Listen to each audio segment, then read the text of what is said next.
আমি আর কাকা ঘুরতে ঘুরতে পৌঁছে গেলাম হাওড়ার ফুল মার্কেটে। ফুল মার্কেটটি রবীন্দ্র সেতুর পাশে যে সিঁড়ি আছে সেই সিঁড়ি দিয়ে নিচের দিকে নেমে গেলে দেখতে পাবো আমরা এই ফুল মার্কেটটি। তো আমরা গেছিলাম গণেশ পুজোর আগের দিন।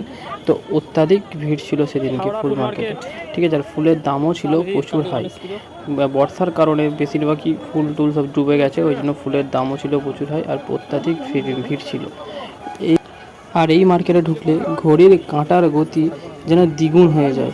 কোথা থেকে যে কিভাবে সময় কেটে যাবে আপনি বুঝতেই পারবেন না, এত ব্যস্ততম জায়গা। এই মার্কেটে বহু আমাদের চেনা অচেনা এবং আমাদের নিত্য প্রয়োজনীয় ফুল সমস্ত কিছুই পাওয়া যায়। এই দেখো, এগুলো হচ্ছে গোলাপ ফুল, বিভিন্ন কালারের গোলাপ ফুল। এগুলো হচ্ছে জিপসি, আর এইগুলো অরিজিনাল ফুল সব। এই গোলাপগুলো কত যত্ন করে রেখেছে, কত সুন্দর এবং কত বিভিন্ন কালারের, ঠিক আছে, অসাধারণ। এইসব ফুলগুলো দেখতে সত্যি খুব ভালো লাগছিল।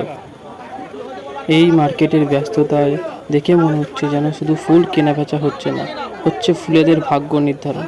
কিভাবে না, অতি থেকে অতি সুন্দর ফুলও আমরা দিনের শেষে দেখতে পাবো কোনো রাস্তার ধারে পড়ে আছে, আর খুব সাধারণ ফুল, সেই ফুল পৌঁছে গেছে কোনো দেবদেবীর চরণে।